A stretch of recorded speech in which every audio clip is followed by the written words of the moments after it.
Amém, irmãos, graça e paz da parte do nosso Senhor e Salvador Jesus Cristo. É uma honra novamente poder compartilhar esse momento gracioso e maravilhoso com os amados irmãos, para nós adorarmos, glorificarmos e exaltarmos o nome do nosso Senhor e Salvador Jesus Cristo. Aleluia, a Ele honra, glória e louvor para sempre.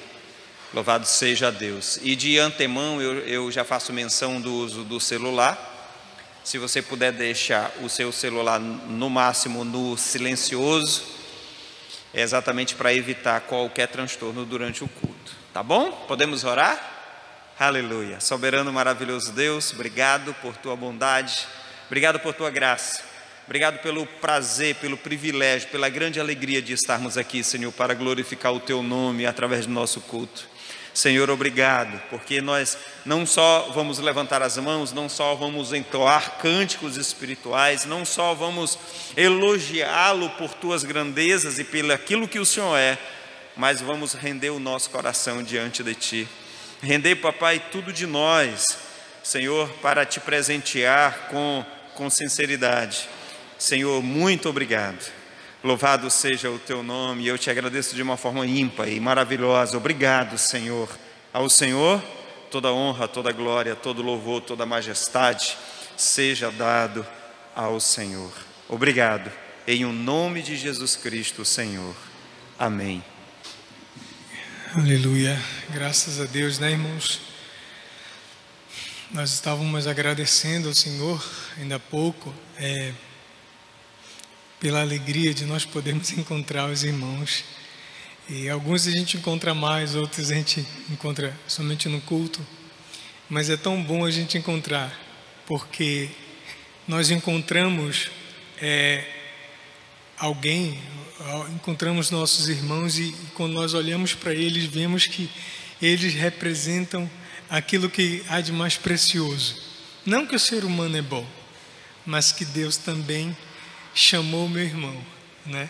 E quando nós olhamos para os nossos irmãos, nós temos sim essa edificação, essa alegria de saber que nós estamos nessa caminhada juntos, amém?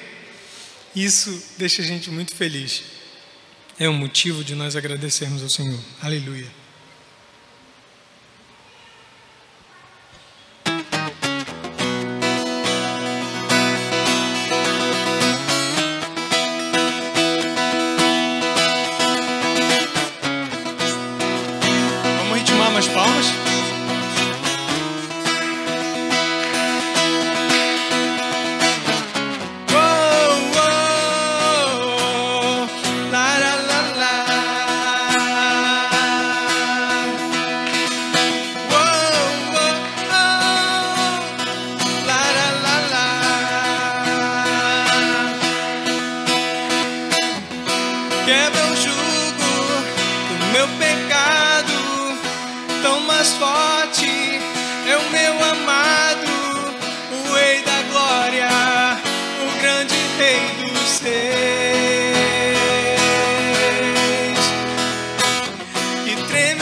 irmãos, que nós nos reunimos para glorificar o Senhor.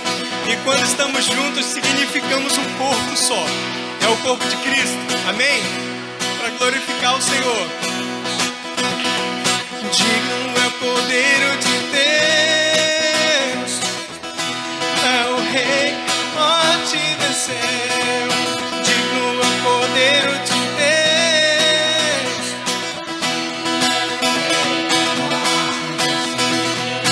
digno é o Cordeiro de Deus, digno é o Rei que a morte venceu. Digno é o Cordeiro de Deus, digno, que tremenda graça, o que infalível amor, tomou o meu lugar, a minha cruz levou, você deu sua vida, estou liberto enfim. Oh, Jesus, eu canto pelo que fez por mim. Aleluia! Louvado seja o nome do Senhor. Maravilhoso, maravilhoso, Senhor, é o teu nome.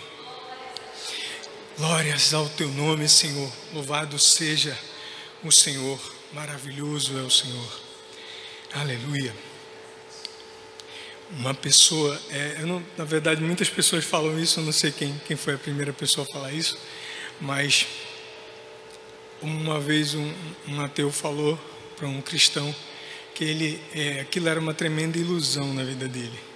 Ele disse: olha, eu vou te dizer uma coisa, se fosse uma ilusão, que doce ilusão seria, não é?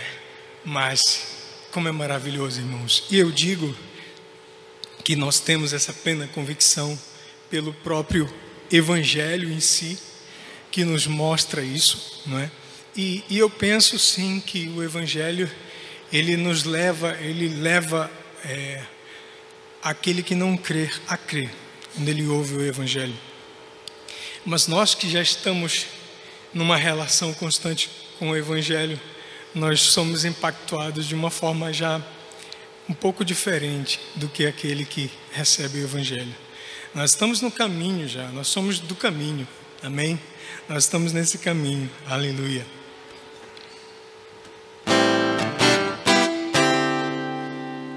Grandes são as tuas obras, Senhor Todo-Poderoso, justos e verdadeiros são os teus caminhos. Grandes são as tuas obras, Senhor Todo-Poderoso, justos e verdadeiros são os teus caminhos. Ó Rei das nações, quem não temerá, quem não glorificará teu nome? Ó Rei das nações, quem não te louvará, pois só teu nome é santo. Ó Rei das nações, quem não temerá, quem não glorificará teu nome? Ó Rei das nações, quem não te louvará, pois só teu nome é santo.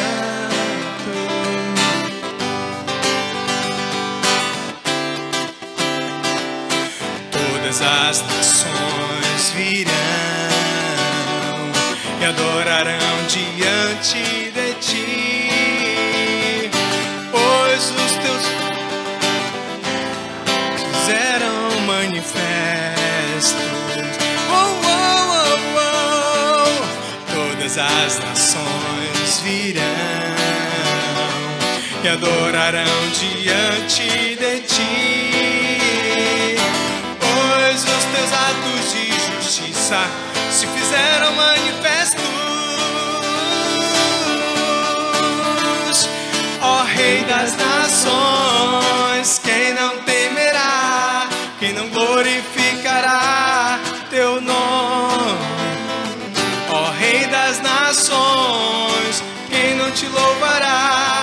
pois só teu nome é santo. Ó Rei das nações, quem não temerá, quem não glorificará teu nome? Ó Rei das nações, quem não te louvará, pois só teu nome é santo. Ó Rei das nações, quem não temerá, quem não glorificará teu nome? Ó Rei das nações, quem não te louvará, pois só teu nome é santo. Pois só teu nome é santo. Aleluia. Só o nome do Senhor é santo, maravilhoso. Maravilhoso és tu, Senhor. Grandioso é o teu nome. Nós glorificamos a ti, Senhor. Nós reconhecemos tua soberania, tua grandiosidade, tua manifestação a nós, através de Jesus Cristo, teu Filho amado. Oh, Senhor, quão maravilhoso é podermos estar louvando a ti agora. Mas sabemos que é obra do Espírito Santo a intercessão feita por nós, Pai, que nos move, Senhor, que nos move a ter mais e mais necessidade de Ti. Oh, Senhor, maravilhoso é o Teu nome.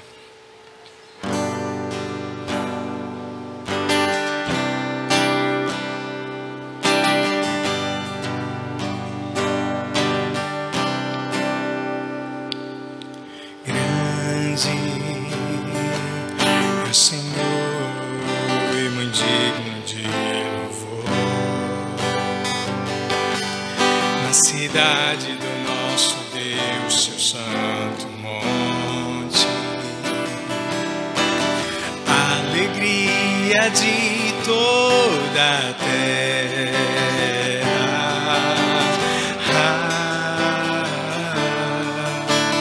grande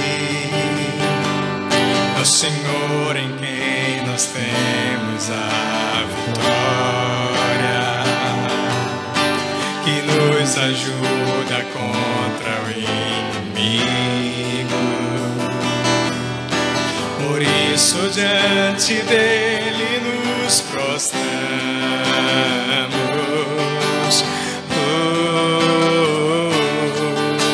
Queremos o teu nome engrandecer e agradecer-te por tua obra em nossas vidas.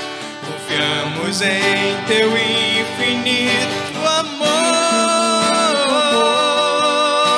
pois só tu és o Deus eterno sobre toda a terra e céu.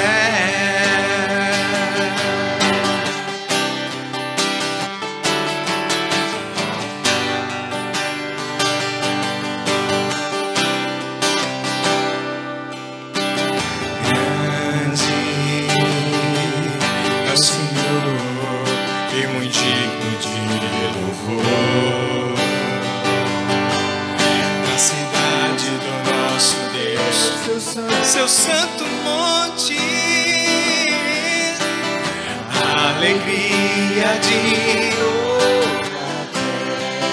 terra, grande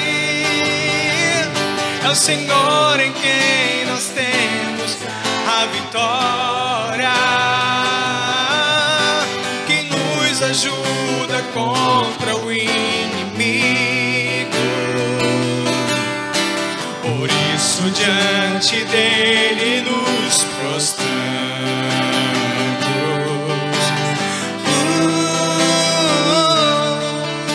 Queremos o teu nome engrandecer e agradecer-te nossas vidas. Confiamos em teu infinito amor, só tu Deus eterno sobre toda a terra e céu.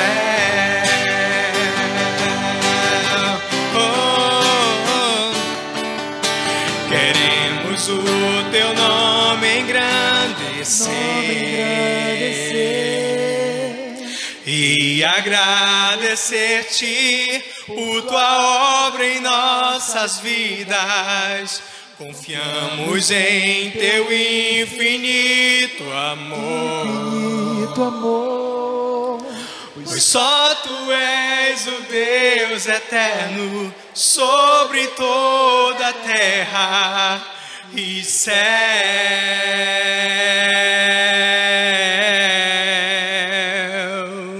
Pois só tu és o Deus eterno sobre toda a terra e céu.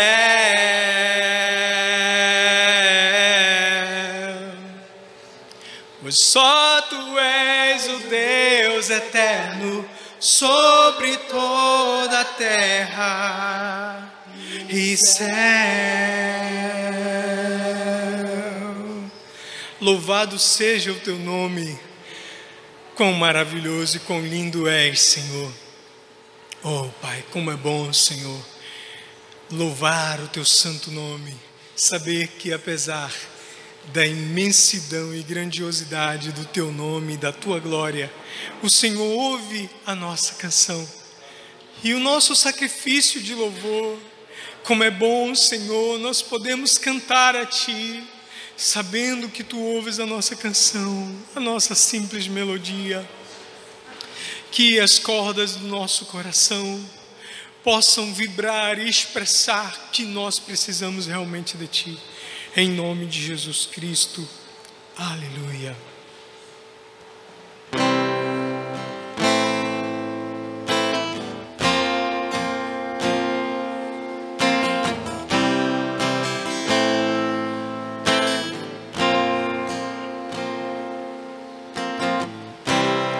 Toda glória, honra e poder ao Rei de Salém, toda esplenda, majestade ao Senhor do alto trono, todo firmamento, toda adoração e o louvor,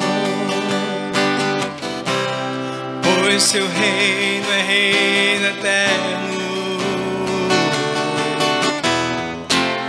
Criador de toda a vida, fonte de justiça e misericórdia, toda redenção e todo poder ao Senhor Jesus, adoração. E o levantar das minhas mãos e o dobrar dos meus joelhos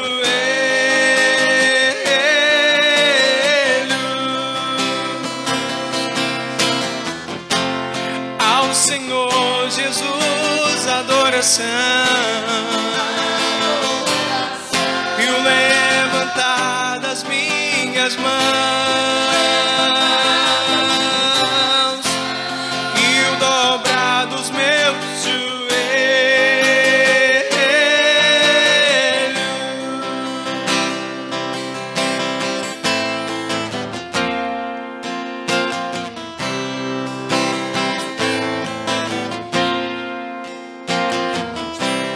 toda glória, honra e poder ao Rei de Salém, toda esplenda, majestade ao Senhor do alto trono, todo firmamento, toda adoração e todo louvor, pois seu reino é reino eterno,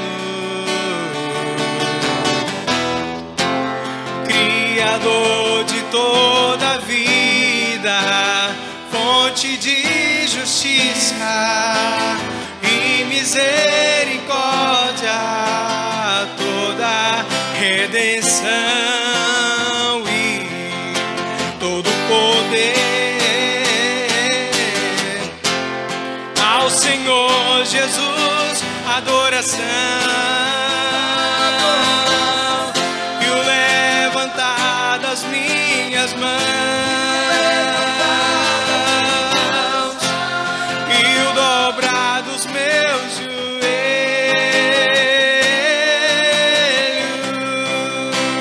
ao Senhor Jesus, adoração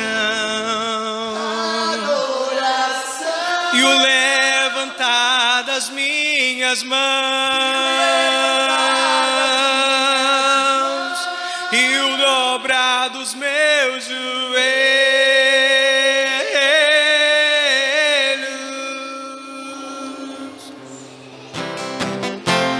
ao Senhor Jesus, adoração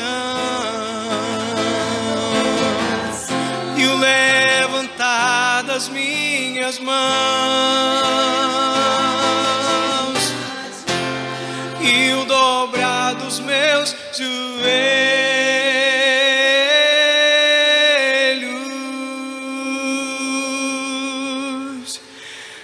Aleluia. Oh Senhor, que nós possamos nos dobrar somente diante de Ti, Pai. Em nome de Jesus, que nunca, Senhor, nunca nossos joelhos se dobrem diante de nenhuma postura humana, Senhor, de nenhum objeto, de nada, Senhor, que, logrando ser Deus, venha querer nos cativar, que o nosso coração sempre esteja na rocha, Senhor. Clamamos a Ti, porque o nosso prazer é adorar o Teu santo nome. Aleluia.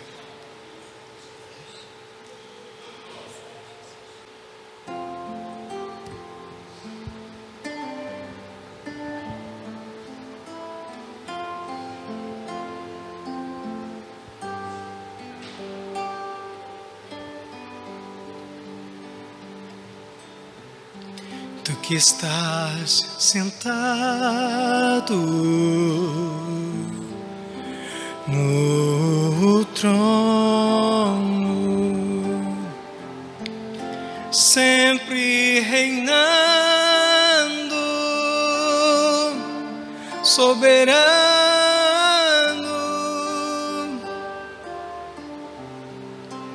anjos cantando, homens louvando, Deus reunido agora com seu povo, oh, Alfa, Ômega, Cristo, Filho, ó vem, ó vem, ó vem, Senhor Jesus, oh, Alfa, Ômega, Cristo, Filho, ó vem, ó vem, ó vem, Senhor Jesus.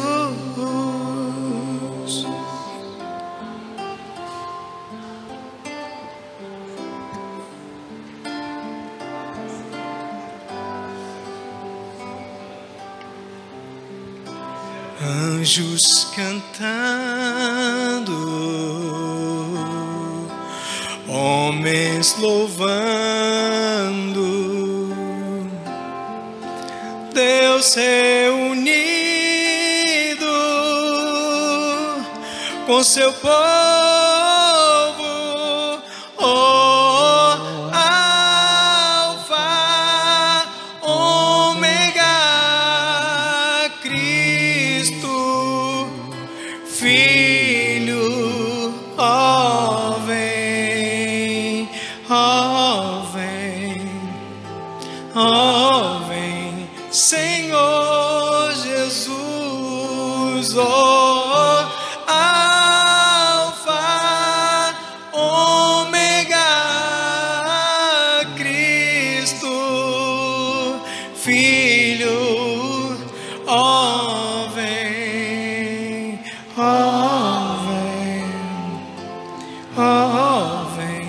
Senhor Jesus.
Maravilhoso é o teu nome, Senhor. Nós esperamos e ansiamos por aquele dia em que nos encontraremos com o Senhor.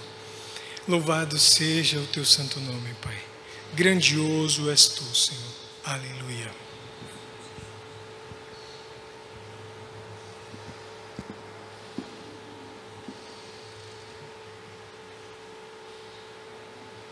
Aleluia. Eu quero saudar a todos na graça manifesta do nosso Senhor e Salvador Jesus Cristo. Podeis assentar, fiquem à vontade.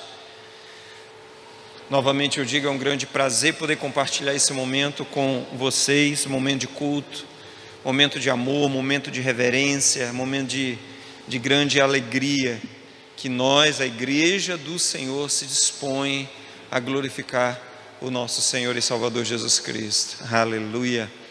Louvado seja Deus por isso. Queridos amados irmãos, a nível de informação a toda a igreja, o forro da igreja já se encontra aqui no depósito, ele já está aí, graças a Deus. Logo, logo vamos começar a forrar a igreja para a glória e para a honra do nosso Senhor. Aleluia, para que possamos oferecer a Ele um culto onde vai nos proporcionar também um aconchego nesse lugar. Amém, queridos? Louvado seja Deus. Eu queria as crianças, as crianças já podem ir devagarzinho, sem correr, já pode ir se caminhando lá para a sala, tá? Fiquem à vontade, em nome de Jesus. Aleluia.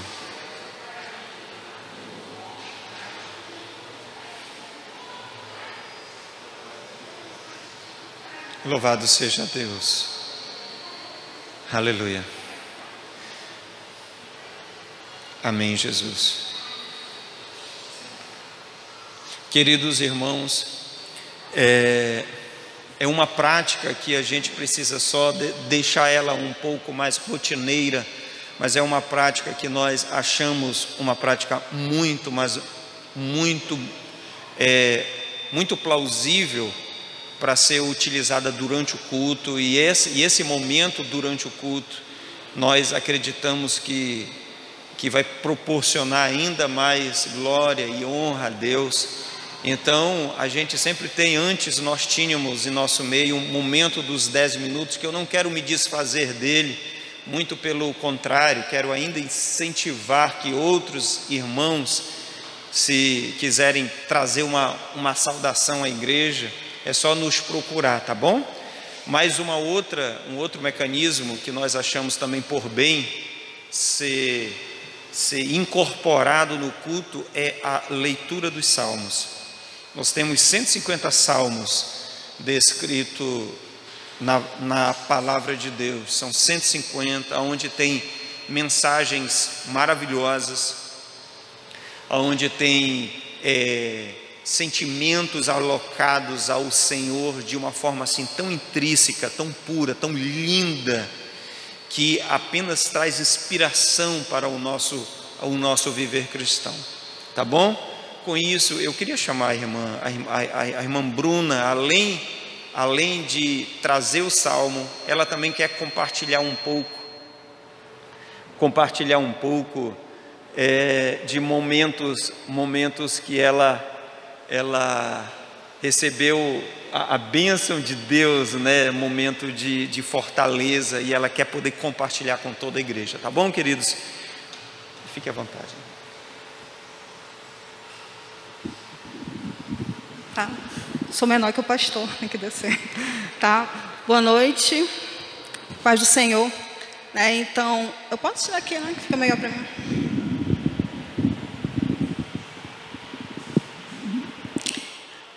Antes de eu começar, acho que está muito alto, né?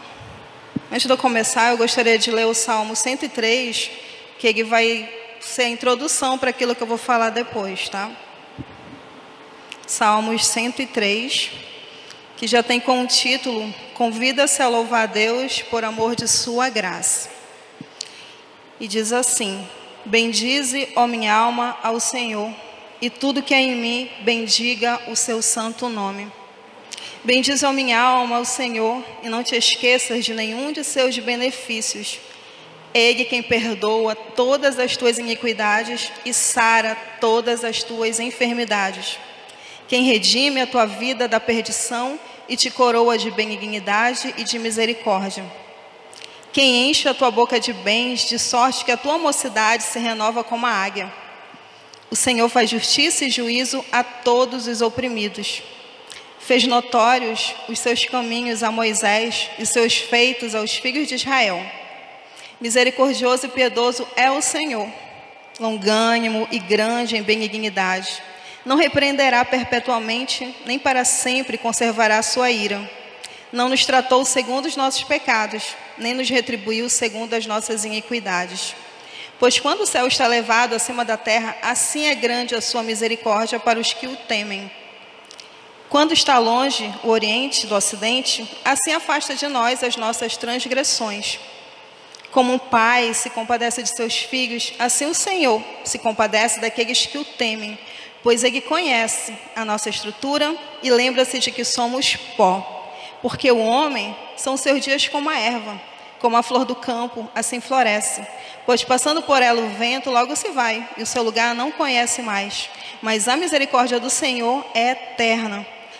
A eternidade de eternidade sobre aqueles que o temem, e a sua justiça sobre os filhos dos filhos, sobre aqueles que guardam o seu conserto e sobre os que se lembram dos seus mandamentos para o cumprirem. E o Senhor tem estabelecido o seu trono nos céus, e o seu reino domina sobre tudo. Bendizei ao Senhor, anjos seus, magníficos em poder, que cumpriu as suas ordens, obedecendo à voz de sua palavra.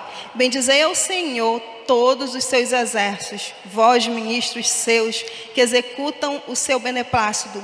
Bendizei ao Senhor todas as suas obras em todos os lugares do seu domínio. Bendizei, ó minha alma, ao Senhor. Aleluias. Amém. Esse salmo aqui, ele nos convida a louvar o Senhor. E quando eu falei aqui para o pastor e para a pastora que eu gostaria de compartilhar o que aconteceu comigo, não é para compartilhar as coisas ruins, é para compartilhar o que aconteceu em meio a elas.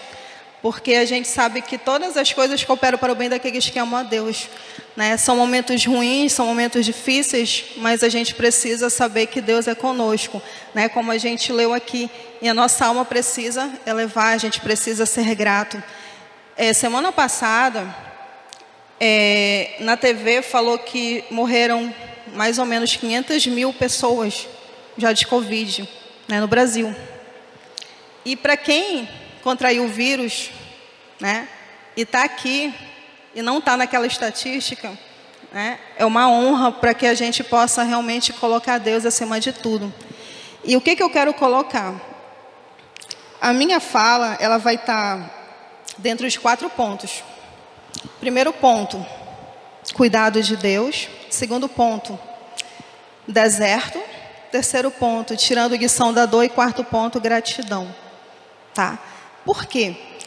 Se eu fosse contar o meu testemunho, o pastor não ia pregar, porque Deus fez muitas coisas. Então eu tentei resumir ao máximo não mostrando as coisas ruins, mas mostrando o que aconteceu, né, nesse momento difícil de deserto. E aí, quando eu coloco que o primeiro ponto é que Deus cuidou, né, eu acredito que a maioria da igreja aqui sabe o que eu passei há quase 3 meses atrás. E como que Deus foi cuidadoso, né, como que Deus foi zeloso. E a gente entende que nós estamos aqui e a gente sabe que agora, daqui a uns 2 minutos a gente pode partir. Mas em meio a isso tudo, a gente sabe que, no fundo, nós temos medo. Em que sentido? Da nossa família, né? A gente ainda tem algumas coisas que a gente ainda não consegue se, né, desapegar. Então, quando você está, digamos, passando pelo vale, você clama a Deus, né? E nós clamamos, a igreja clamou. Então, o que aconteceu? No dia 23 de fevereiro desse ano, foi o dia que eu contraí o vírus. Mas o dia que Deus realmente se manifestou foi no dia 10, que foi no dia do meu aniversário, para o dia 11. E você chegar a um ponto e você receber um diagnóstico de que você está com 50% do teu pulmão comprometido, de que a tua coluna está toda comprometida, de que o teu fígado, né, e todos os teus órgãos e mais a visão, né, é bem difícil. Embora a gente acredite que Deus está cuidando. Mas o que eu quero colocar aqui? Que em cada momento, Deus se manifestou na minha vida, né? Deus cuidou de cada detalhe. E a partir do momento do diagnóstico, eu não quero colocar a questão do dinheiro, mas eu quero colocar o quanto que Deus sabe aquilo que a gente precisa, né? O tratamento é muito caro. E eu lembro que naquele momento de desespero, eu não estava pensando no tratamento, eu estava pensando da minha vida, olhando para minha filha, com 11 anos, o que seria dela se eu partisse, né? E foram dias e dias de desespero. E em meio a tudo isso, Deus me deu pessoas para orar comigo na madrugada, né? E já foi um momento que eu posso colocar Deus cuidando, né? Porque quando a gente está naquele vale, às vezes a gente não tem força, a gente só chora. E a gente precisa que alguém seja aquele ombro amigo para orar com a gente. E na madrugada, Deus me deu 3 pessoas para orarem comigo, né? Das 4 e pouco até as 6 da manhã. E aquilo me confortou muito para me dar força. Quando eu começo o tratamento e eu vejo que ele era muito caro, Deus levantou pessoas também para me ajudar. Aí você pode dizer, poxa, mas a irmã lá, ela é servidora pública, né? Ela tem o salário dela. Por que ela não corre atrás do dinheiro e tudo mais? E a gente sabe que no momento da doença, dependendo do tão dispendioso que ela é, mesmo a gente tendo um salário, a gente não consegue arcar com todas as despesas. Ainda mais quando são 3 pessoas da família que estão acometidas pela doença. E, embora isso não seja tão relevante enquanto aquilo que Deus é, mas eu quero só contar um detalhe, que depois de uns certos dias que eu comecei a melhorar e que o médico me deu a primeira alta, e tinha vários remédios para comprar, e o dinheiro já tinha acabado, eu já tinha feito um empréstimo, e eu orei para Deus, e eu precisava naquele dia de R$600 para uma receita só. E eu olhei no meu saldo, eu não tinha, né? Eu digo, Senhor, eu preciso. Naquele mesmo dia, um amigo meu mandou uma mensagem e disse, Bruna, depositaram um Pix para ti de R$560. Né? Não sei quem foi. E os 40 eu tinha. Né? E eu comecei a chorar da bondade de Deus. Então, Deus foi cada detalhe. Né? Não que isso seja, mas assim, como que Ele cuida quando a gente confia, quando a gente realmente coloca a nossa vida nas mãos de Deus, Ele cuida. Né? E as coisas foram passando, e os desertos foram chegando, e aquilo fez com que a minha família se aproximasse mais de Deus. Naquele momento, eu vi o deserto como uma bênção, porque era o momento que nós ficamos mais unidos, onde as pessoas manifestaram mais a sua gratidão a Deus. E as coisas às vezes acontecem com a gente, Eu não vou chorar aqui, mas eu estou ficando toda... Está meio estranho aqui. Mas a gente percebe assim o quanto que Deus ele age quando a gente confia, quando a gente espera, né? O deserto ele foi passando. Quando eu vi que a minha visão eu estava perdendo e que o pulmão ele estava melhorando, então cada dia era uma coisa. E eu percebi que eu não deveria temer, né? Embora eu não enxergasse, embora as coisas estivessem difíceis, mas Deus ele estava comigo, né? E eu queria mostrar realmente o quanto que eu sou grata a Deus, né? Sou grata porque em meio a tantas pessoas que a gente olha, a gente se sente tão pequena, né? Todos os dias, né? Pessoas se foram, não só com esse vírus, mas tantas outras coisas, e Deus me permitiu ainda ficar. E Ele não me permitiu porque eu quero comprar uma casa, Ele não permitiu que eu ficasse porque eu quero fazer meu mestrado, Ele não permitiu que eu ficasse porque Ele quer me dar bens materiais, né? Eu acredito que Ele permitiu que eu ficasse porque o propósito de Deus é que a gente glorifique Ele aqui na terra, amém? E a partir dessa honra que a gente tem a Deus, a gente pode levar o amor dEle e a gente pode ver Deus agindo. Então, os milagres, eles acontecem quando tem uma guerra, alguma coisa, para que a gente possa dizer, um milagre aconteceu. Então, quando o próprio médico diz, quando você faz o exame de novo e que as coisas estão baixando, ele mesmo falou, isso é um milagre, né? Porque tantas outras pessoas se foram. E a gente precisa entender o quanto que Deus ele trabalha na nossa vida, né? O que eu quero mostrar, que muitas pessoas, muitos pastores, né, muitas pessoas importantes da alta sociedade, muitas pessoas conhecidas e desconhecidas se foram. Mas pelo simples fato de você, um ser tão pequeno, né, insignificante, ter tido uma oportunidade, né, eu acredito que é um momento de uma gratidão para sempre, né? Não só agora porque Deus me deu a vida novamente, né? Mas porque Deus permitiu que eu continuasse, Ele me permitiu para que eu pudesse falar do amor dEle, né? Para que eu pudesse pregar para as pessoas conhecerem a Jesus, para que eu pudesse exaltar a Ele, né? Então voltar para cá para o louvor, né? Quando a minha voz não estava, né? Eu perdi, bem dizer, a minha voz e tudo, e eu começar a falar, eu começar a respirar, né? Eu começar a fazer as coisas novamente, voltar ao trabalho, é obra do Senhor, né? E a gente precisa mostrar que Deus, em meio à tribulação, Deus age, em meio ao deserto, Deus age, né? E eu lembro que antes disso tudo, eu tive um sonho, e esse sonho ele me mostrou depois o quanto que eu preciso ainda buscar mais a Deus, né? O quanto que a minha vida precisa, porque a gente precisa ser exemplo enquanto a gente está na terra, né? As pessoas precisam olhar para a gente e ver Deus, né? E como é que ela vai ver Deus? A partir do momento que eu exalto o Senhor, né? A partir do momento que eu mostro que Deus, Ele tem feito, né? Deus não fez milagres só com a mulher lá com fluxo de sangue. Deus continua agindo hoje, a partir do momento que a gente se deixa ser cuidado também. Porque uma coisa é certa, eu poderia ter ido, mas eu não fui. E se eu não fui é porque Deus ainda tem muita coisa para fazer. E eu preciso fazer para Ele, né?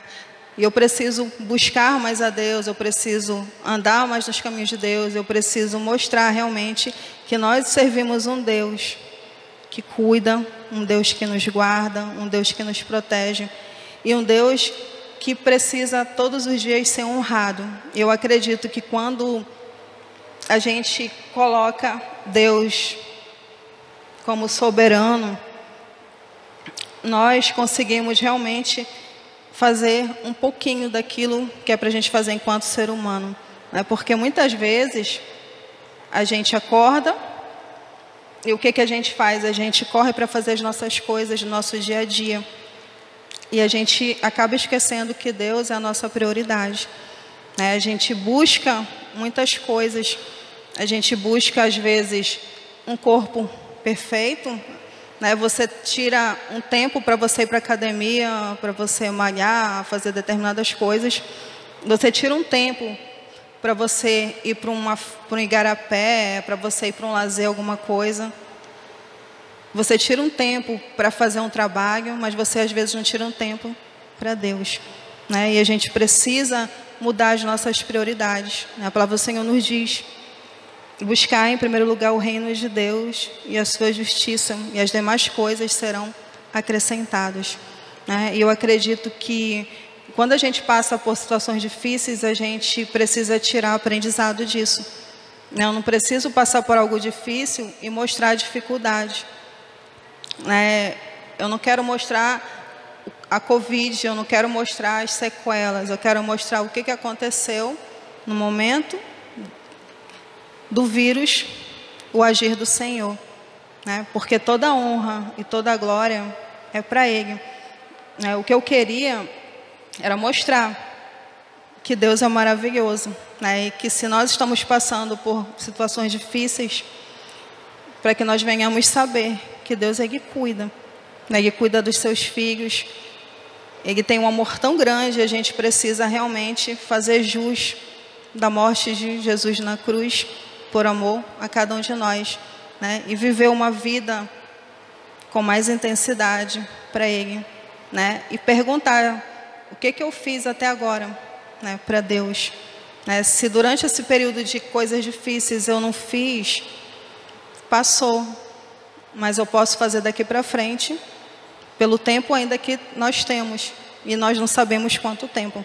Não precisamos dizer que daqui a alguns anos eu vou fazer porque eu preciso de um carro, né? Eu lembro que terça-feira, quando o pastor pregou sobre a questão do João Batista,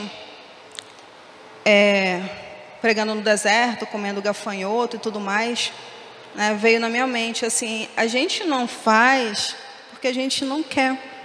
Porque a gente, quando nós queremos, nós arranjamos tempo, né? Quando a gente quer falar de Deus, a gente não precisa sair de casa, a gente não precisa ter carro, a gente precisa só ter vontade.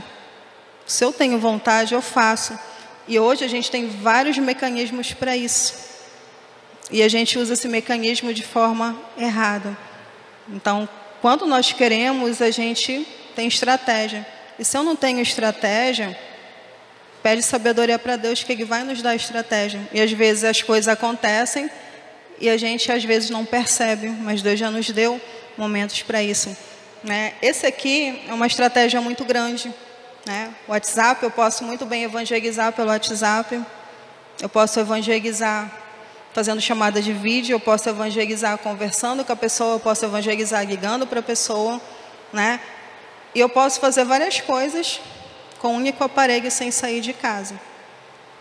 Mas se eu não pegar esse aparelho, ele não vai fazer sozinho, né? Se eu não tirar aquele tempo, as coisas também não vão acontecer. Então, o que eu quero finalizar aqui com vocês, para mostrar que no deserto nós aprendemos. Nos momentos difíceis, a gente precisa tirar lições maravilhosas, porque a gente aprende muito quando a gente está passando por momentos ruins. Às vezes as pessoas, elas vêm para Deus através da dor, não é isso? Às vezes ela vem não porque ela está amando, mas porque ela está precisando de alguma coisa, né? E a gente precisa entender que toda honra e toda glória é para o Senhor. E que a gratidão, ela precisa ser constante na nossa vida, né? Agradecer pelo ar que nós respiramos, agradecer porque nós estamos aqui, né? Agradecer porque nós louvamos agora há pouco, agradecer porque aí fora, né, essa semana eu estava vendo, tinha um pastor em Londres, um senhor numa calçada com a esposa e o cachorro, uma família dele lá orando, e ele pegou a Bíblia e começou a falar sobre a família, sobre o casamento.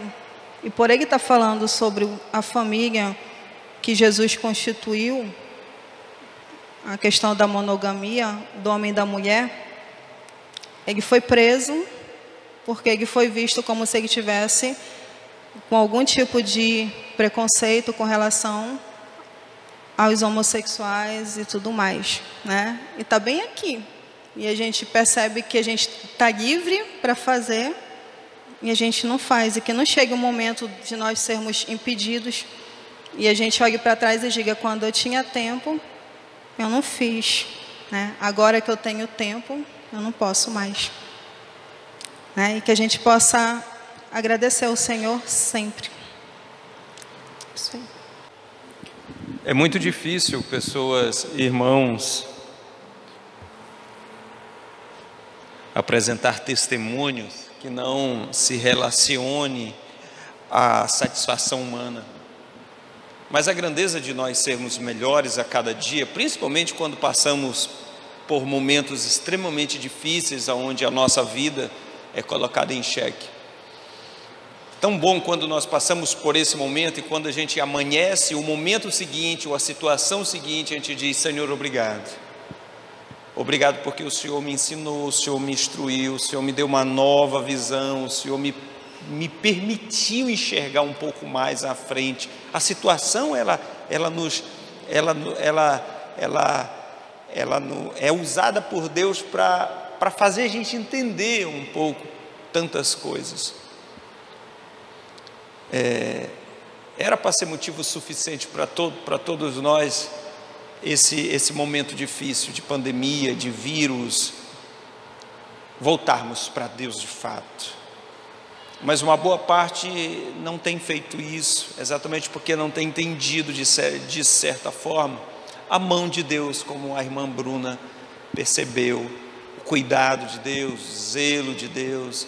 Eu acho isso muito bom. E mostra também para toda a igreja, queridos, o quanto que quando o irmão passa por dificuldades e lutas, irmãos, obrigado, querido. Irmãos precisam de apoio de oração, apoio financeiro. E isso, aí nós somos igreja e nós precisamos viver isso. A gente sabe disso.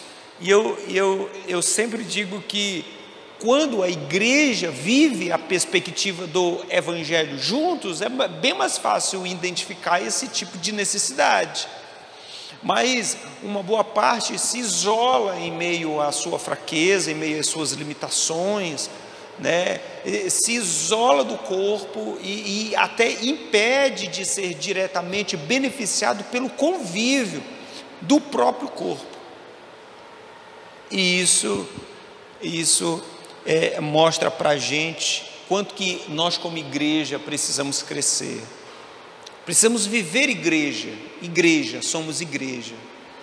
Então precisamos, eu fico feliz da irmã Bruna ter sido assistida em muitos aspectos, seja espiritual, seja financeiro, né, seja por amizades, por palavras e de tantas formas. Louvado seja Deus por isso, que Deus abençoe e obrigado, irmã Bruna. Queridos, semana passada nós iniciamos uma bateria de mensagens que não vai ser em função da quantidade de parábolas que o Senhor falou, mas a gente vai trazer algumas delas para tentar tirar lições extremamente importantes para o nosso caminhar cristão, né? Domingo passado trouxemos uma das 40 parábolas que o nosso mestre, e nós tiramos as pérolas necessárias para a gente viver. E hoje nós vamos atentar para uma outra parábola em que Jesus citou e que nós vamos estar fazendo a leitura. Tá bom, queridos? Por favor, Evangelho de Lucas, capítulo 14.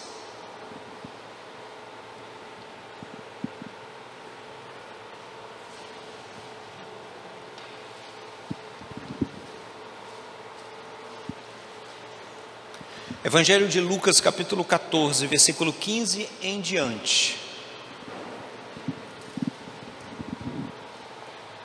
Lucas, capítulo 14. O texto bíblico ele diz o seguinte, queridos: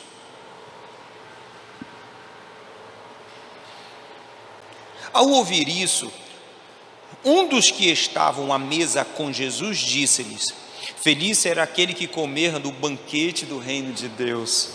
Jesus respondeu: bom, certo homem estava preparando um banquete, um grande banquete, e convidou muitas pessoas. Na hora de começar, enviou o seu servo para dizer aos que haviam sido convidados: venham, pois tudo já está pronto. Mas eles começaram um a um a apresentar desculpas. O primeiro disse: eu acabei de comprar uma propriedade e preciso ir vê-la. Por favor, desculpe-me.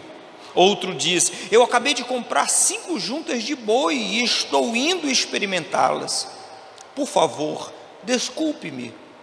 Ainda outro: eu acabo de me casar, por isso eu não posso ir. O servo voltou e relatou isso ao seu senhor. Então o dono da casa irou-se e ordenou ao seu servo: vá rapidamente para as ruas e becos da cidade e traga os pobres, os aleijados, os cegos e os mancos. Disse o servo: o que o Senhor ordenou foi feito, e ainda há lugar. Então o Senhor disse ao servo: vá pelos caminhos e valados e obrigue-os a entrar, para que a minha casa fique cheia. Eu lhe digo, nenhum daqueles que foram convidados provará o meu banquete.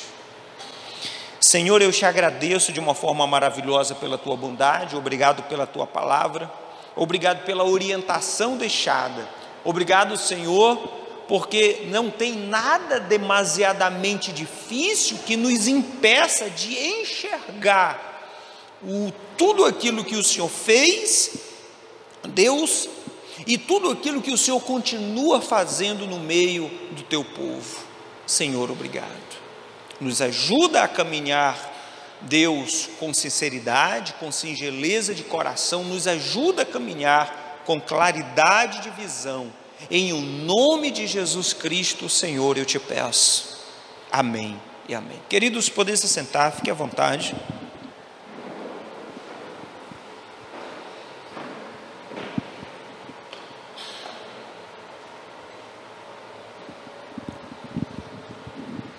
O grande banquete é colocado como título desta parábola. O grande banquete. Existe também essa descrição ou dessa mensagem, dessa parábola no Evangelho de Mateus. Essa parábola é descrita como uma das parábolas sinótipas, né? Descritas em 2 evangelhos que descrevem, mas com uma perspectiva e uma compreensão daquele que relata um pouco diferente, que a gente vai lá para Mateus capítulo 22 também fazer jus ao texto. Mas o que nós precisamos entender é que nas 40 parábolas que Jesus descreve, ele descreve exatamente o viver prático dos judeus para transmitir uma grande verdade para eles, para o povo. Então, como ensinar algo a alguém, entendeu? Algo diferente a alguém, Jesus mostra isso trazendo perspectivas usuais. Ele mostra na prática de vida, mostrando para cada um deles a maneira de se comparar coisas para mostrar a verdade. E Jesus, ele faz isso muito. E eu não sei se vocês sabem, mas quando se trata de casamento para os judeus, era algo muito nobre. Era algo com um significado extremamente relevante para eles. O casamento, ele fazia parte de uma prática onde conduzia o futuro da família. Então, para eles era muito importante. Prova disso, o casamento, ele unia famílias. O casamento, ele criava laços extremamente fortes, não só entre marido e mulher, mas ele trazia honra. Casamento para os judeus, para os israelitas, era algo extremamente precioso. Infelizmente, para a nossa sociedade, eu ainda ouço, não com tanta frequência por causa do meu oikos, onde a gente vive, eu não ouço, mas ainda costumo ouvir aquela questão sobre família, principalmente sobre marido e mulher. Quem é família, vocês já ouviram esse palavreado de que mulher não é parente? Filho é parente, mas mulher não é? Vocês já ouviram falar isso? Uma tristeza, Tem gente mudando de cônjuge como muda de roupa. Ou seja, banalizou a família de certa forma que mexe na estrutura da sociedade. Mexeu na família, mexe na sociedade. E para eles a família era muito importante, muito. E as pessoas que eram convidadas para o casamento eram exatamente aquelas pessoas com um vínculo direto. Aquelas pessoas que realmente tinham, faziam parte do elo. A primeira classe era aquelas que faziam parte do elo de aliança. As duas famílias em peso, elas faziam parte desses convidados, porque a aliança estava sendo produzida entre duas famílias. Prova disso, se vocês... Eu já falei isso algumas vezes, mas eu vou falar para vocês, eu vou perguntar na verdade. Em outro momento eu explico melhor. Mas vocês lembram do Caná da Galileia? O primeiro milagre que Jesus fez, transformar água em vinho, vocês lembram? Eu pergunto, que tipo de casamento era aquele? Religioso ou civil? Irmãos, alguém sabe? Religioso ou civil?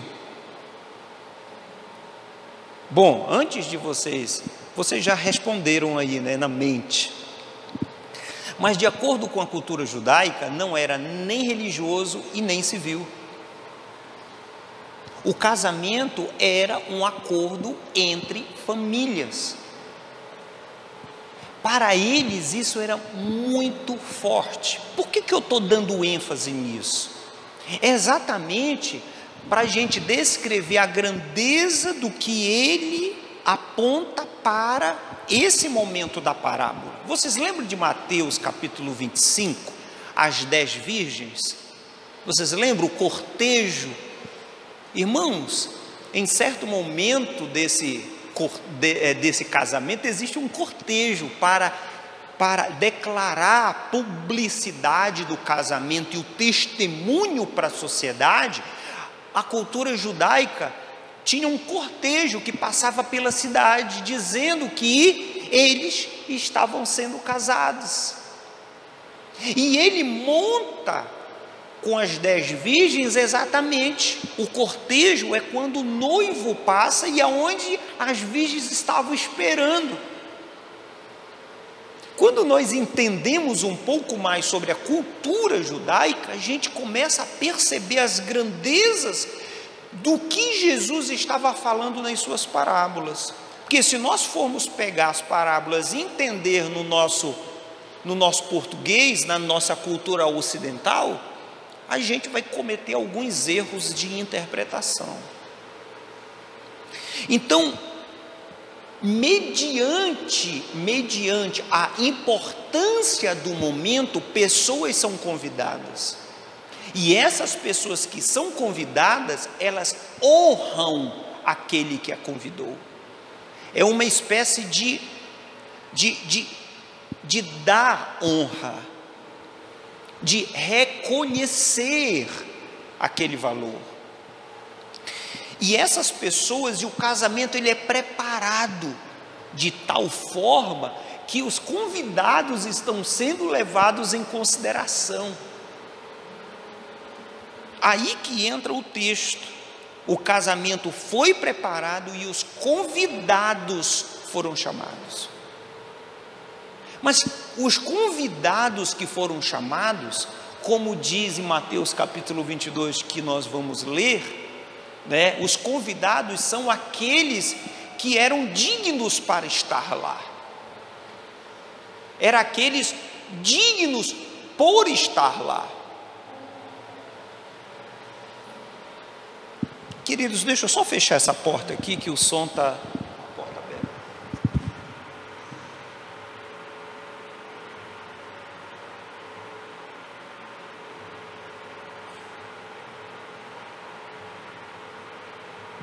A música aí estava vindo bem certo no meu ouvido.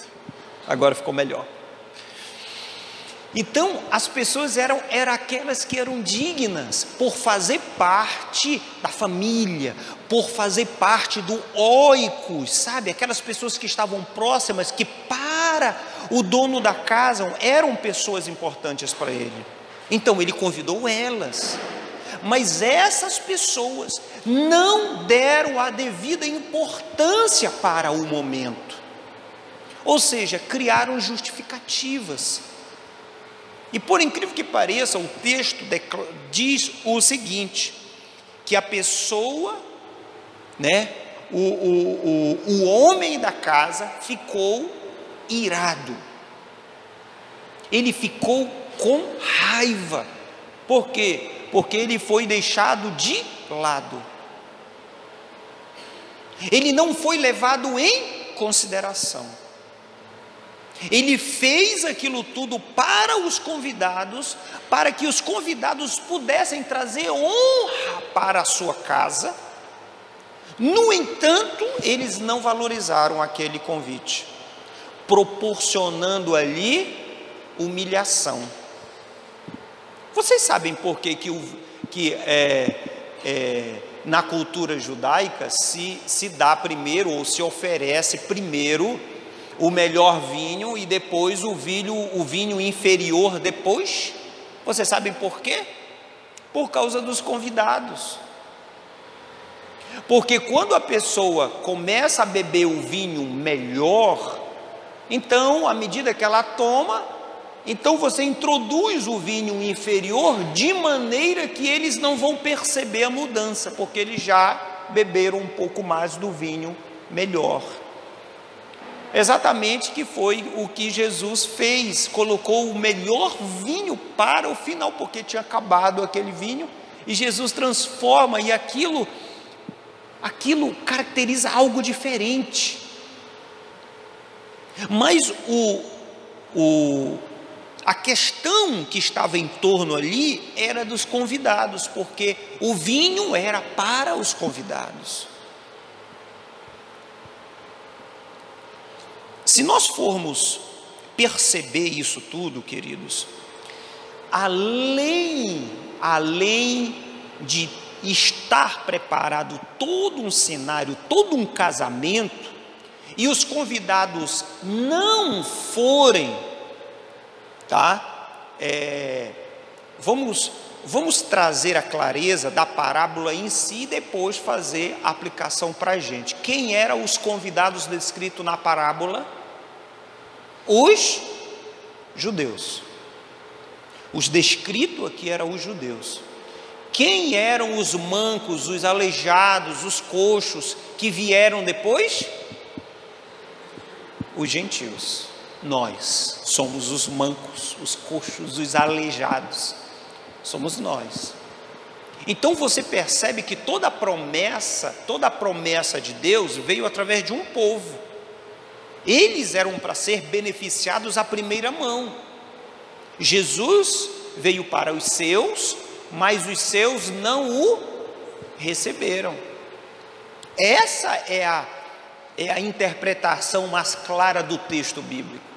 Mas trazendo a aplicação dele, queridos, ele não dá, é incrível, é que a percepção do casamento aqui é produzir agora um outro tipo de convidados, os convidados que não são os oficiais. Descrito lá em Romanos capítulo 11, fala sobre o enxerto. Vocês lembram que a gente já até pregou aqui sobre o enxerto? Os ramos naturais foram cortados para que nós da oliveira brava fôssemos enxertados em Cristo, a oliveira verdadeira. Então é mais ou menos sobre essa perspectiva. No entanto, agora, no capítulo 22 de Mateus, por favor, abra comigo, Mateus capítulo 22. Jesus lhe falou novamente por parábola, dizendo: o reino dos céus é como um rei que preparou um banquete de casamento para seu filho. Enviou os servos aos que tinham sido convidados para o banquete, dizendo-lhes que avisem, mas eles não quiseram vir. Avisem os convidados, foi avisado, mas eles não quiseram vir. Versículo 4.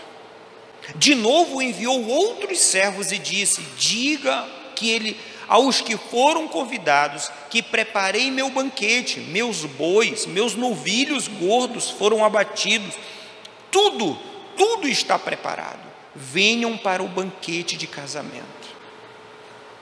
Quando ele diz que enviou vários servos, enviou vários profetas, enviou várias pessoas para alertar o seu próprio povo.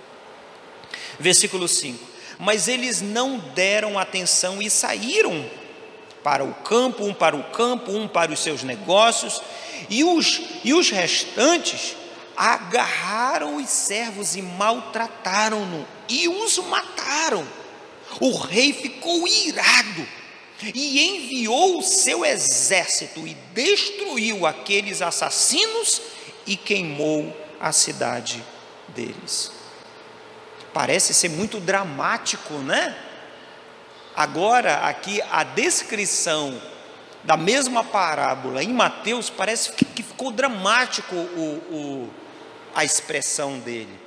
Mas ele está falando exatamente sobre a perspectiva de não ir para o casamento, para os judeus, de rejeitar a festa, de rejeitar o vínculo,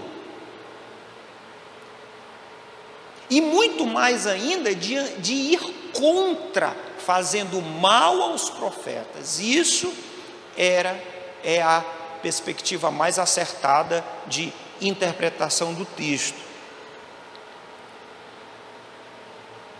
Versículo 8, por favor.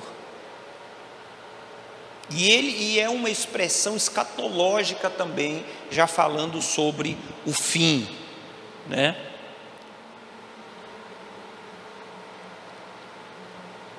Versículo 8: então disse a seus servos: o banquete de casamento está pronto, mas os convidados não eram dignos. Então vão às esquinas e convidem para um banquete todos os que vocês encontrarem. Então os servos saíram para as suas ruas e reuniram todas as pessoas que puderam encontrar, gente boa e gente má. E a sala do banquete de casamento ficou cheia de convidados. Pessoas de todo tipo estavam lá. Mas o rei entrou para ver os convidados e notou ali um homem que não estava usando uma veste nupcial. E lhe perguntou: amigo, como você entrou aqui sem a veste nupcial? O homem emudeceu. Então o rei disse aos que serviam: amarrem-lhe as mãos e os pés e lancem-no para fora nas trevas. ali haverá choro e ranger de dentes, e muitos são chamados, mas poucos são os escolhidos. Parece que ficou mais forte essa passagem, mas deixa eu tentar deixar isso muito mais claro para a gente. Nós não éramos dignos, irmãos, desse casamento. Eu estou falando na perspectiva de hoje, entre judeus e gentios. Nós não éramos dignos de entrar nesse casamento. Não foi o elo, não foi a promessa, não foi o vínculo que nós temos, não foi nada disso. Não foi o nobre nascimento, não foi o padrinho político, ou seja, o que for. Não foi nada disso. O que nós precisamos entender aqui, que essa perspectiva que nos faz entrar em uma festa privada, foi o convite do dono da festa. O dono da festa nos chama para participar da festa, e que para ele é casamento de seu filho. Irmãos, a gente precisa entender um pouco a cultura judaica para que um pai casar um filho, isso era algo muito significativo para eles. Então era algo muito. Então imagine que para eles nós fomos chamados para fazer parte de algo íntimo, fazer parte do casamento. Só que para você fazer parte do casamento não é algo de qualquer jeito. É um casamento, é um momento nobre, é um momento que faz jus à maneira que a gente vai fazer parte. Mas ele não está falando, aqui o texto, ele não está falando da veste, camisa, calça, gravata, ele não está falando disso, mas ele está falando de uma outra veste proporcionada por Deus para aqueles que foram convidados para o casamento. Ou seja, a vida cristã e a perspectiva cristã, ela não é simplesmente baseado no universalismo. Eu não sei se vocês já ouviram falar disso. Universalismo é aquela ideia de que todo mundo vai para o céu. Todo mundo vai. Em um determinado momento, todo mundo vai, porque Deus é amor e vai mandar todo mundo para o céu. Que a perspectiva bíblica deixa isso muito claro, inclusive em suas parábolas. Uma delas descreve claramente, dizendo: não, esses aqui não vão. Os convidados que não aceitaram o casamento, não quero aqui. E se alguém entrou aqui na festa de forma indigna, vai ser tirado daqui. É tipo na colheita, uma outra parábola do mestre que diz sobre o trigo e o joio. Pode tirar o joio do meio do trigo? Não pode. Só no final. No final, trigo para um lado e joio para o outro. Mas isso é só no final. Mas é exatamente no final que vai ter a perspectiva de quem está com a roupa adequada para o casamento. Novamente eu falo, não é roupa de pano, mas é a veste do sangue do Cordeiro. É a veste proporcionada pelo nosso Senhor, que nos caracteriza como convidados do casamento. Tem um texto Está em Efésios capítulo 4, versículo 30, que diz: não entristeçais o Espírito Santo de Deus, pelo qual foste selado para o dia da redenção. É como se você, quando fosse se aproximando desse casamento, você tivesse uma senha. Vocês, muitos que querem limitar a participação de um casamento, eles dão senhas, não dão? Aquelas senhazinhas. Nem sempre pedem, né? É só mesmo para deixar claro que aquilo é privado e nem todo mundo pode ir. Mas lá, irmãos, nós automaticamente recebemos uma senha, o selo. E esse selo é o Espírito Santo.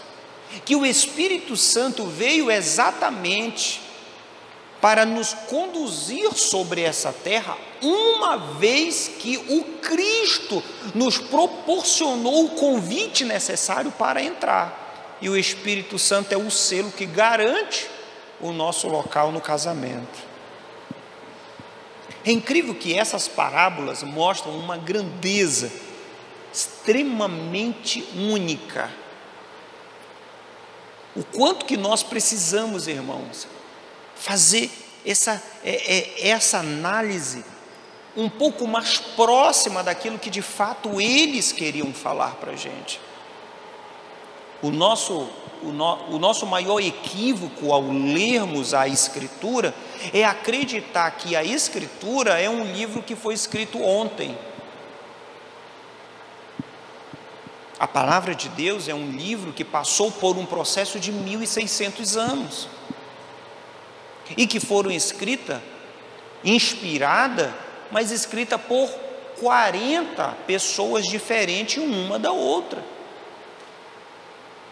E que nós precisamos entender realmente o sentido, sempre baseado na centralidade do Evangelho, que é Cristo na cruz do Calvário, que é a manifestação da graça.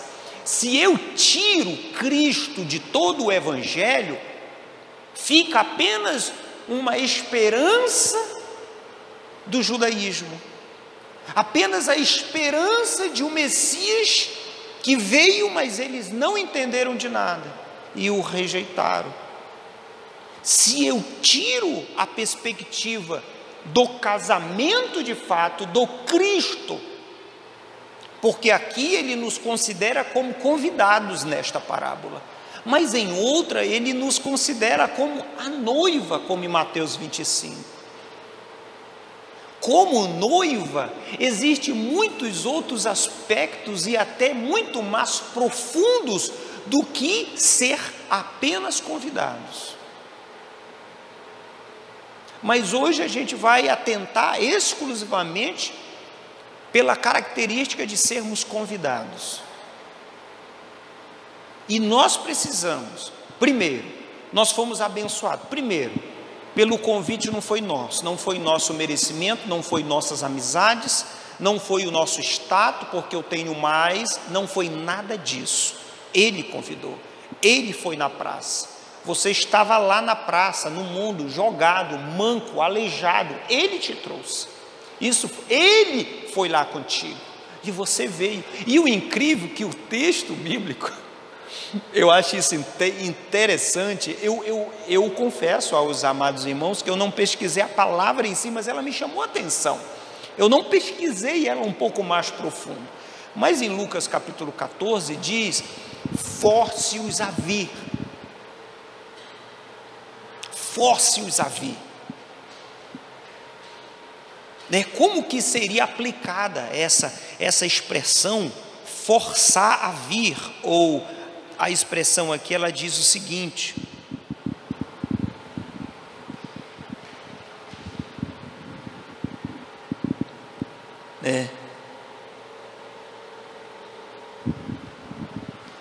mas é mais ou menos isso, eu não marquei aqui a palavra, mas ele diz assim, faça o possível para que eles venham.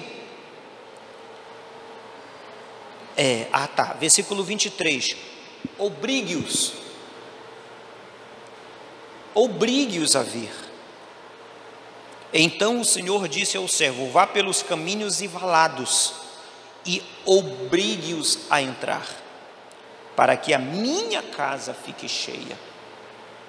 Eu lhe digo, nenhum daqueles que foram convidados, nenhum provará o banquete, provará aquilo que eu tenho preparado. Não é isso que a palavra de Deus diz? Que nem a mente humana consegue entender ou perceber aquilo que Deus tem preparado para os seus? Ele fala do casamento, ele fala do auge, ele fala desse viver que nos aguarda com grande esperança. É a nossa esperança, irmãos. E é exatamente isso, não é o fato de sermos impedidos de entrar, porque Ele nos convidou. E simplesmente foi mais ou menos assim. Os convidados tradicionais, que eram dignos, eles foram avisados com antecedência. Eles tiveram como se planejar para ir. Porque casamento judaico não é da noite para o dia. São 2 cerimoniais extremamente importantes, um a cada ano, para se consumar o casamento. E eles sabiam, mas ainda assim inventaram qualquer coisa para não ir. Eles acharam outra coisa mais importante, que é o que acontece hoje, né? Parece que o banquete não está saltando os olhos, mas quando chegou na gente, a gente nem, né? A gente viu assim, poxa, eu estou jogado lá, e a pessoa do alto escalão me chamou para participar de um banquete, muita comida, eu estou faminto. Eu estou aqui jogado, sem perspectiva nenhuma, e alguém me chama para um banquete, me chama para relacionar. Eu digo que não, eu vou ver na minha agenda, se vai dar de eu ir, dá para passar mais tarde? Parece hilário isso, né, irmão? Mas é claro que eles falaram onde que é. Eu já posso ir na frente? Onde que é? Só me diz a direção que eu já estou correndo para lá. É oportunidade, nada prende, irmãos. Não prende aquele que de fato não é digno. Aquele que não é digno, não prende. Por quê? Porque ele não se acha que está com o rei na barriga, ele não se acha que ele é, não. Mas nós fomos pegos de surpresa, sabe? Fomos alcançados em meio à nossa insignificância. Alcançados para uma festa dessa magnitude. Mas ainda hoje,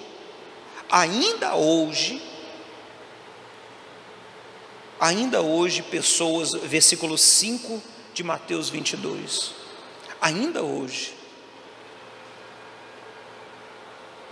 estamos dando a nossa desculpa dizendo assim, mas eles não lhe deram atenção e saíram, um para o campo, outro para os seus negócios, e outros ainda fizeram o quê? Se levantaram contra alguns dos servos. Em Lucas capítulo 14, versículo 18, ele diz assim, mas eles começaram um a um a apresentar as suas desculpas, apresentar desculpas. Um falou, eu acabei de comprar uma propriedade, eu preciso olhar ela, afinal de contas é o olho que engorda o gado. Estou fazendo já as minhas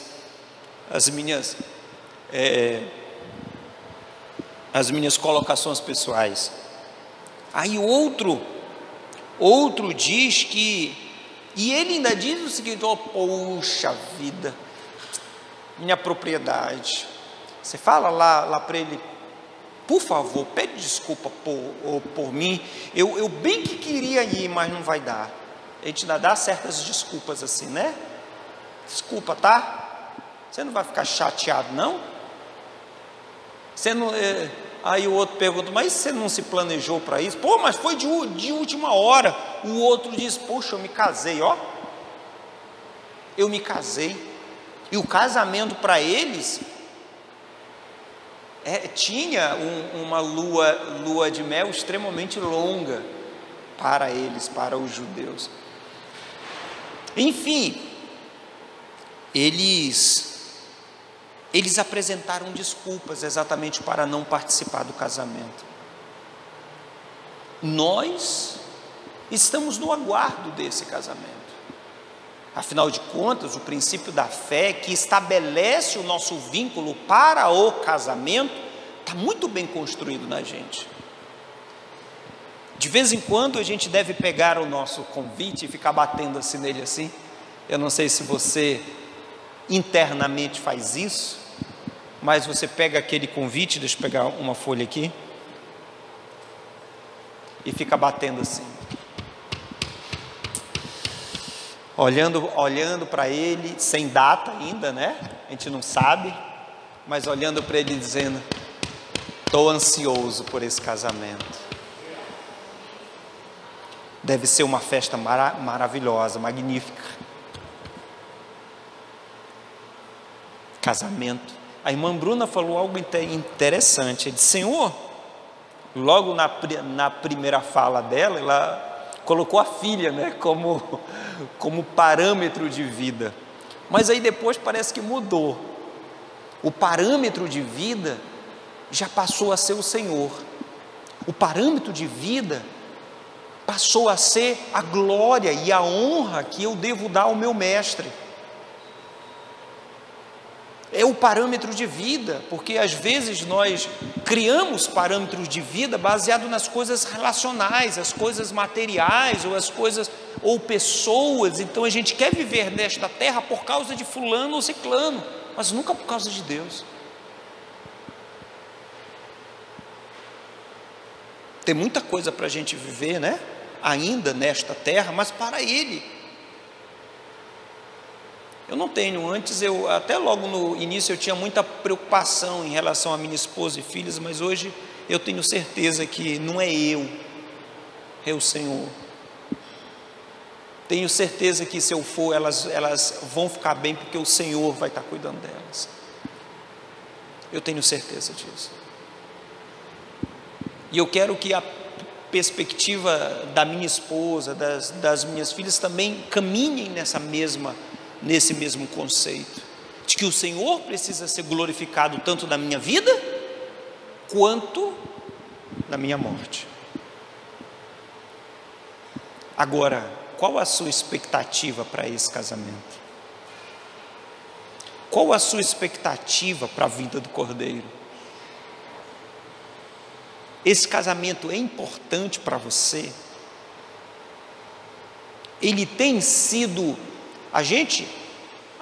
Eles, os da praça, foram pegos de surpresa, mas hoje nós estamos à semelhança dos que foram convidados. Estamos sendo pegos com antecedência, né?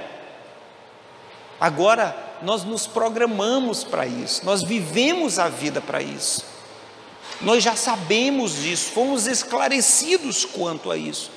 O convite já bateu a nossa porta, o convite já nos esclareceu disso tudo, e nós sabemos a importância desse casamento. Sabemos. E eu não quero dar ênfase no que ele fez com os que foram convidados e rejeitados. Eu não quero dar ênfase naquele que entrou de penetra no meio, né? Mas entrou não para participar do casamento em si, mas eu acho que só para comer das iguarias ou dos benefícios que o Evangelho produz. Que o Evangelho hoje, ele produz muitos benefícios, irmãos. Estava ouvindo uma mensagem hoje do Paulo Júnior, falando sobre aqueles que enriquecem pelo Evangelho, aqueles que se aproveitam do Evangelho. Então o Evangelho em si, ele tem muitos atrativos. Evangelho que eu digo, o evangelicalhês produzir, não o Evangelho. O Evangelho mesmo é aquele de renúncia, aquele do sofrer. Evangelho é Cristo. Mas esse outro Evangelho tem enriquecido muita gente. Ou seja, tem muitas pessoas que se achegam ao Evangelho exatamente para benefício próprio. Esses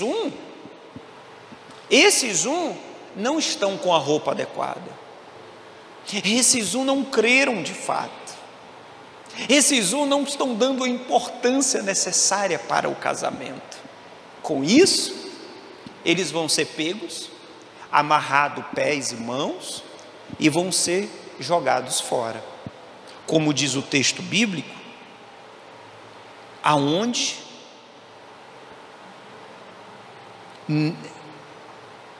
o texto bíblico ele diz assim: então o rei aos que serviram amarraram-lhe as mãos e os pés e lançaram para fora aonde há trevas. Ali nessas trevas haverá choro e ranger de dentes.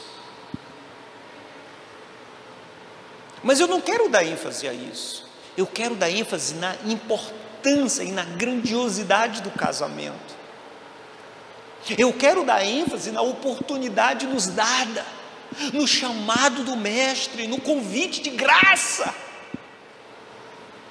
É graça, irmãos. Você não merece para o casamento, mas Ele te chamou a si mesmo. É isso que me salta aos olhos. É isso que me faz bater no peito e entender o quanto que Deus é maravilhoso comigo. E Ele vai me fazer desfrutar de tudo aquilo que o casamento, que aquele casamento Ele vai proporcionar. Eu vou desfrutar daquilo sem merecer. E a roupa, ela fala de vida. Imagine que você entra em um casamento, você foi convidado, você não faz parte daquele mundo, mas você foi convidado. Como é que você vive lá dentro? Você vai logo enchendo o prato? Não é assim, irmão? Não, é diferente. O sentimento, a humildade, né? Você senta lá no cantinho, como diz a Bíblia, prefira sentar no banco de trás, porque se você sentar no banco da frente, você vai ser humilhado caso alguém queira lhe tirar do banco da frente e colocar de trás. Porque se você sentar atrás, as pessoas podem te honrar, então elas vão te tirar de lá e botar para frente. Eu não estou falando do culto aqui em si, tá bom, irmão? Não é do culto em si, mas é aquelas pessoas que gostam de aplausos, né? Gostam de ser honradas.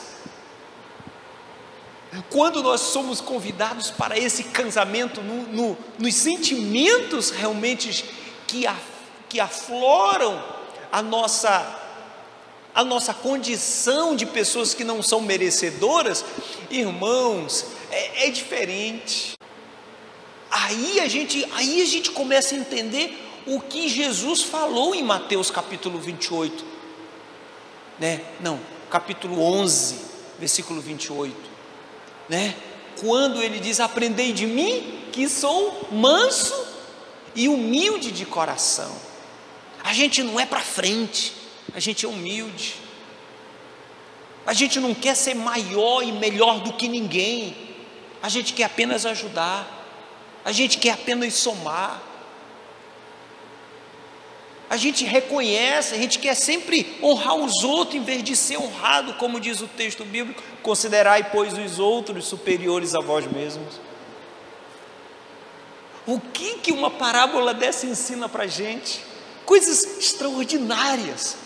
E são 40, irmãos, fora as do Antigo Testamento, que são muitas outras.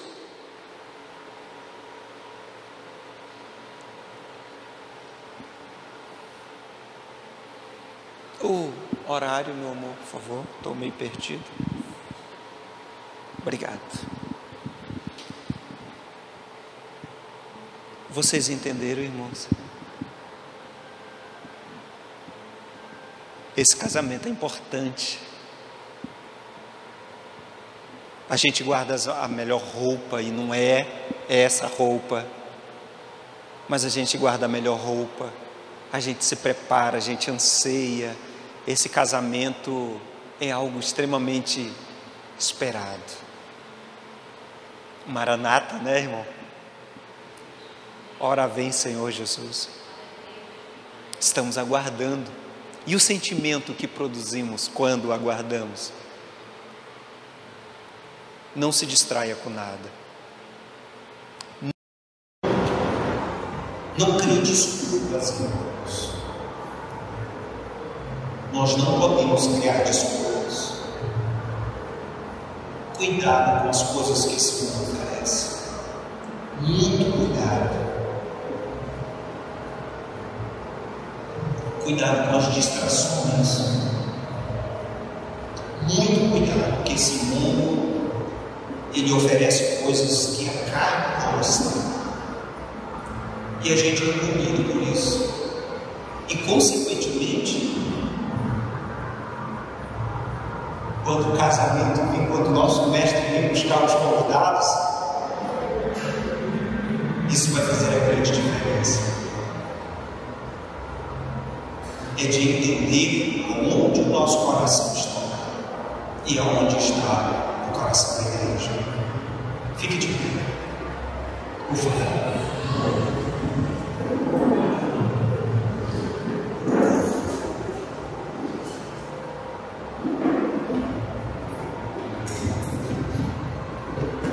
Irmãos,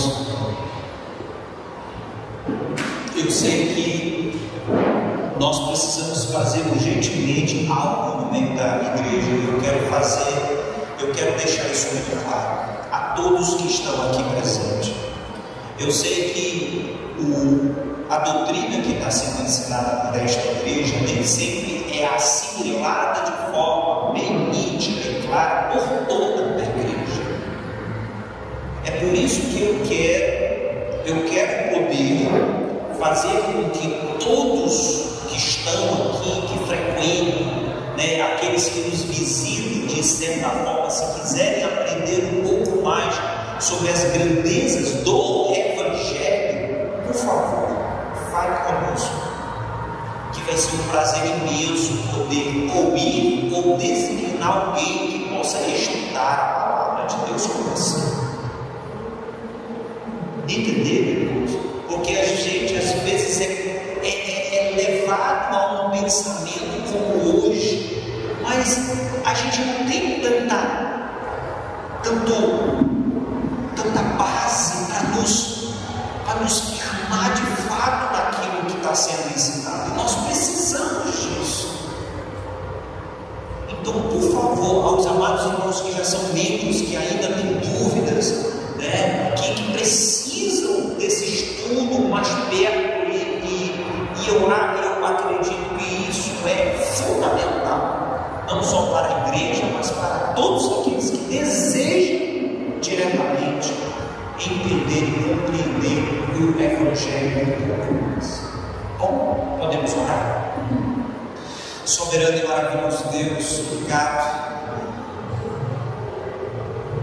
Obrigado, Senhor, porque o sentimento que inunda o nosso coração é aquele de imaginar, na comparação daqueles que estavam na praça, o manco, o aleijado, o cego, essas pessoas que foram conduzidas, porque eu não acredito que apenas a mensagem chegou lá, a mensagem chegou, eles tinham desejo, mas eles viram por conta própria, o Senhor os trouxe.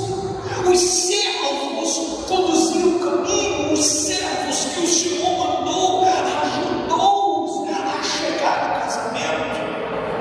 Exatamente essa perspectiva que nós queremos também, Senhor, como teus servos.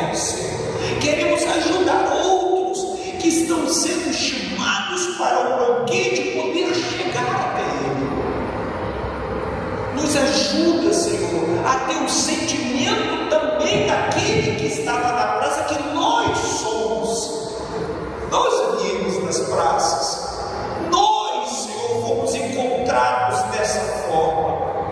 Não que sejamos melhores do que ninguém, Senhor, mas o sentimento que nos inunda é o sentimento que nós fomos alcançados por tua bondade, por tua graça.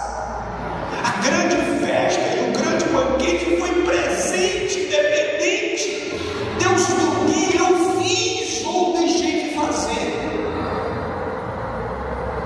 O Senhor estendeu a tua mão e disse: vem. E a gente baixou a cabeça e disse: eu não sou digno, mas vem, eu estou te chamando. E nós, mesmo com a cabeça baixa, nós seguimos na direção da voz que nos chamava. Senhor, obrigado. Eu sei que nunca vou ser digno desse banquete. Eu sei que eu nunca, Senhor, vou entrar nesse banquete, humanamente falando, com a cabeça erguida, mas espiritualmente falando, por ter sido convidado pelo dono, eu sei como eu estou entrando. Eu sei que não foi o servo que me convidou, mas foi o dono através do servo. E eu te agradeço por isso, Senhor. Eu te agradeço pelo privilégio, eu te agradeço pela tua mão santa e graciosa. Eu te agradeço, Senhor, porque o Senhor nos esclarece quanto a importância, o Senhor nos esclarece que esse momento é um momento para ser vivido por nós, independente, Senhor, Deus, de sermos dignos, mas o Senhor nos chamou para isso. Nos faz compreender mais esse casamento, nos faz compreender mais, Senhor, essa vida. Nos faz compreender mais, Senhor, da onde estávamos e para onde o céu nos guiou, ou seja, para onde o Senhor na cruz do Calvário nos proporcionou. Senhor, obrigado. E que esse sentimento possa fazer parte do coração dessa igreja, e que essa igreja possa caminhar, Senhor, segundo a tua infinita bondade, em nome de Jesus Cristo, Senhor. Amém e amém. Queridos, que o amor de Deus, que a graça salvadora do nosso Senhor e Salvador Jesus Cristo, doce e perfeita comunhão do Espírito Santo possa estar te ensinando, te conduzindo em nome de Jesus Cristo, Senhor. Amém e amém. Queridos, eu estou com o tempo livre para ensinar. Entenderam, irmãos? E eu sei que muitos outros aqui estão. Então, se você tem essa necessidade, fale conosco. Vai ser um grande prazer. Que Deus abençoe. Tenha uma ótima semana.